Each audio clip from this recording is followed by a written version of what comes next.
अर्घाखाँची जिल्लाको पवित्र शक्तिपीठको रूपमा सुब्बा देउराली सुपरिचित छिन्। यो देवीकै निवास स्थान हो। यो कसैले स्थापना गरेको मन्दिर नभएर देवीकै शक्तिपीठको रूपमा हामीले पनि बुझेका छौँ र यहाँ आउने भक्तजनहरूले त्यसै अनुसार बुझ्नु भएको छ।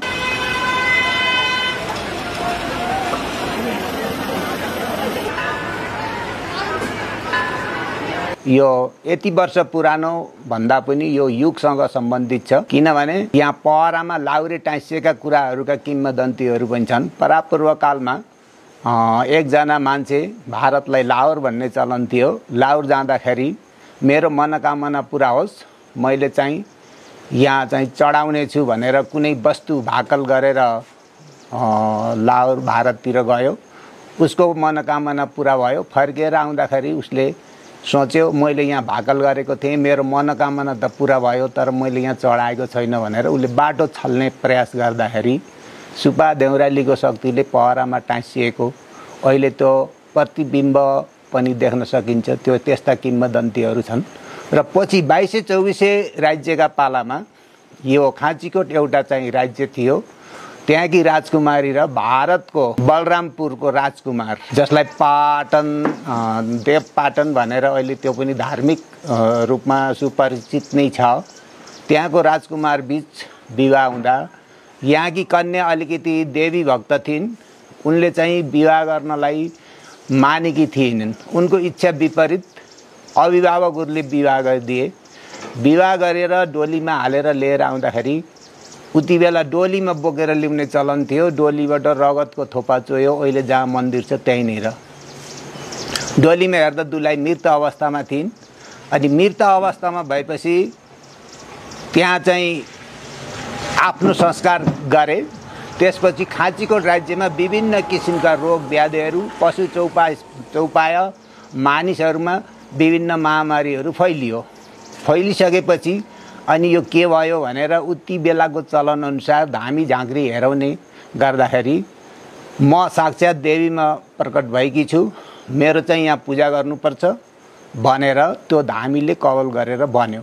त्यसपछि त्यहाँका चाहिँ राजाहरूले अब के गर्ने त भन्दा एउटा कालो पाठी चढाउनु पर्छ भनेर धामीले भनेको थियो। त्यसै अनुसार उनीहरूले पूजा गरेर त्यहाँका ठकुरी कब्दार खड्काहरूले हरेक वैशाख पूर्णिमाको दिन कुल पूजा गर्ने चलन यो 2200-2400 राज्यका पालादेखि बल्ल हामीले त्यहाँको यद्यपि शक्ति पहिले पनि थियो तापनि जनमानसमा सुब्बा देउरालीको शक्ति भनेर त्यस ताकादेखि भएको कुराहरू यहाँ जनश्रुति किम्वदन्तीहरू पाइन्छ।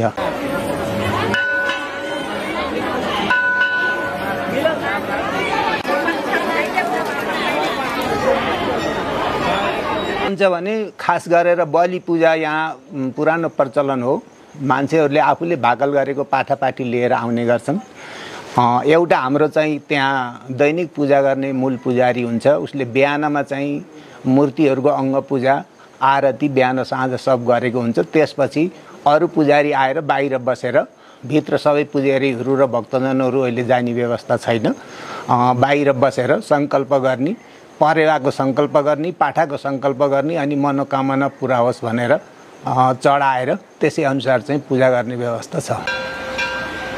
2040 सालदेखि यहाँ समितिको व्यवस्थापन समिति गठन गरेर यहाँको भेटी चाहिँ सङ्कलन गर्न थालियो र त्यो भेटीबाट चाहिँ हामी र यिनी विद्यालयहरू प्रावि स्तरका विद्यालय थिए। त्यसपछि प्राविदेखि निमावि हुँदै अहिले माविसम्म चलाउँदाखेरि हामीलाई दरबन्दी नभएको कारणले यो भेटीबाट हामीले निजी स्रोतमा शिक्षकहरू राखेर चाहिँ हामीले यी विद्यालयहरू चलाउने गरेका छौँ। खाँचीकोट आदर्श मावितर्फ हाम्रो मासिक 71,000 जान्छ भने शान्ति निमावि सीतापुरतर्फ हाम्रो 1,24,000 जान्छ। त्यसै गरी हाम्रो खाँचीकोट मन्दिरमा पनि त्यहाँको आयस्रोत नभएको कारणले यहाँको यही सुब्बा देउरालीको भेटीबाट चाहिँ पुजारी र पालेहरू राखेर उनलाई तलब खुवाउने गरिरहेको छ। र स्वास्थ्य चौकीमा पनि दरबन्दी फुलफिल नभएको कारणले एकजना CMA पास गरेको एकजना सहयोगी राख्दा उहाँलाई 20,000 जान्छ भने यहाँको व्यवस्थापन यो सुब्बा देउरालीका कर्मचारीमा मासिक 74-75,000 के अरे 84-85 हजारको डाटा आउँछ। त्यति पैसा यहाँ खर्च हुन्छ। र हाम्रो अहिले समस्या के भयो भने अब विद्यालयमा त्यति बेला दरबन्दी थिएन, त्यति बेला अब सहयोग थिएन। त अहिले त सरकारबाट पनि केही सहयोग भएको छ र फुलफिल दरबन्दी नभएको कारणले हामीले अहिले पनि विद्यालयमा दिने र मठ मन्दिरहरू सहयोग गर्ने यो धार्मिक संस्थाकोमा आएको भेटीले धार्मिक कार्य गर्नुपर्छ भन्ने हामीलाई सोच भयो र त्यो चाहिँ हामीले गरिराखेका छौँ।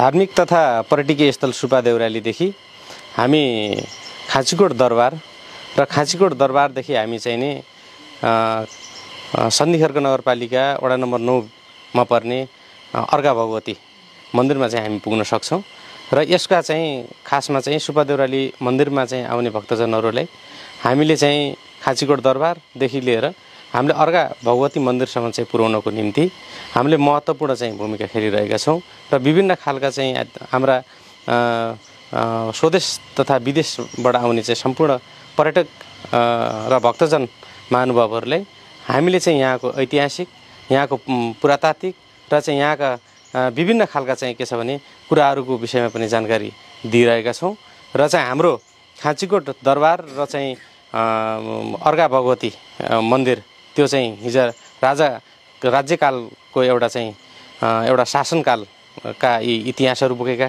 चिज हुन् भने सुपा देउराली मन्दिर हाम्रो खाँचीकोट दरबारदेखि चाहिँ एउटा इतिहास जोडिएको छ।